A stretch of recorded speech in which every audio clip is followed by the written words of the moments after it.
Hello student, good morning everyone. I hope you all safe and healthy in your home. Okay. And today we will going to start our new chapter from history, chapter number 2, New Kings and Kingdom. How and why these kingdoms and kings emergence.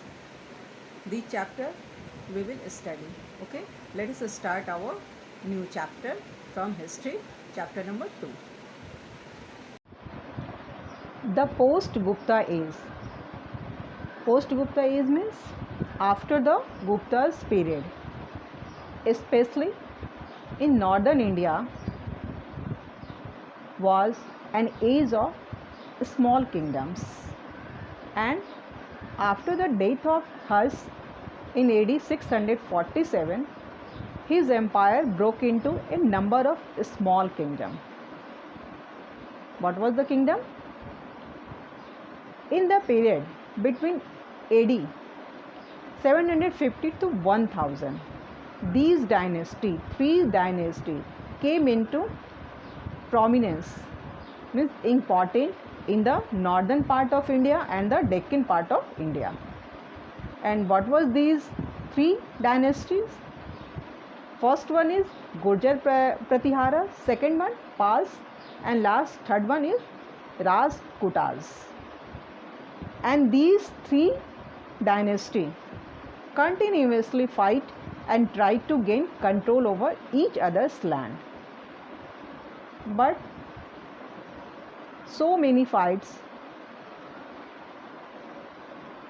none of them succeed for any length of time. It means none of them capture any land to others. Around the ends of the 10th century AD, the power of these kingdoms declined simultaneously. Simultaneously means मतलब इसके साथ ही these kingdoms, power of these kingdoms declined. Most of these areas were controlled by the Rajput. It means after the decline of these kingdoms, most of the area controlled and powered by the Rajputs. These Rajput rulers were not on friendly terms with each other. It means these Rajputs were fight to each other, and these fighting benefited to the Turkish.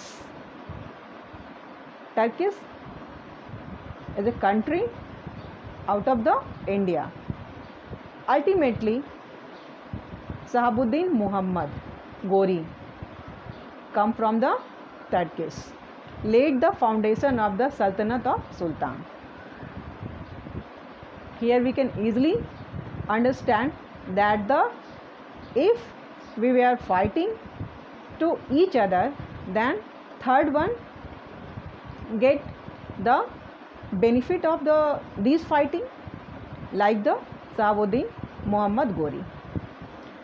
And in the South India, the Cholas started emerging again as a great power from around 8th century AD. They defeated the Pallava kings and other local rulers. It means Cholas emerging again power, and they defeated the Pallava kings and the local ruler of the South India. In this chapter, we shall study about these new kings and kingdoms in detail. Okay. Our first point, the emergence of new dynasties. How the emergence of new dynasties? By the 7th century AD, big landlords or warriors chiefs gained great importance in the kingdoms. For example, if we have large area, large domain of any country, any land, and how can we manage to these large area? Like that, kings also kept landlords or warrior chiefs. And what happened? The kings acknowledged them as their subordinate or samanta. It means that time king's subordinate called samantas. These samantas collected taxes and control over regions. It means king's regions, which was given by the kings. They brought gift and provided military support to their kings. And in return, these samantas or warrior chiefs brought gifts and military support to their kings. As these samantas gained power and wealth, they declared themselves as Mahasamanta and Mahamandaleshwar, and sometimes as independent rulers. What happened? After these samantas and warrior chiefs get powers, they declares themselves as Mahasamanta and Mahamandaleshwar and declare independence rulers. For example, the Rajputas in Deccan were initially subordinate to the Chalukyas of Karnataka. In other cases, men used their military skill to establish kingdom. For example, Kadamba, Mayasuram and the Gurjar Pratihara Harichandra.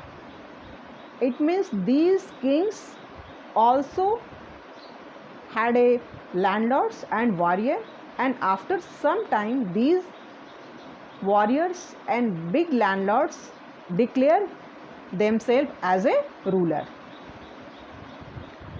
Let us study this great dynasty of northern India and Deccan.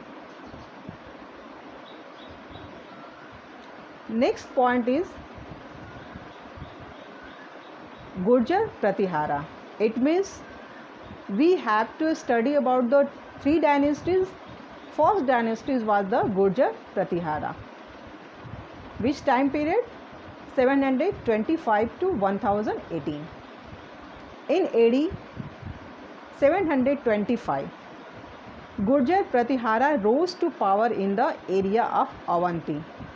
This time Avanti is called that the Rajasthan and Gujarat under Nagabhatta first.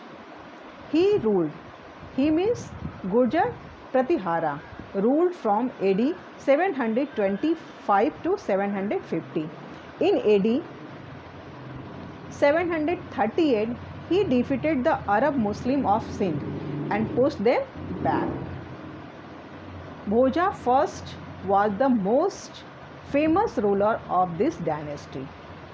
It means Bhoja first in the period of Gurjar Pratihara, famous ruler of this dynasty.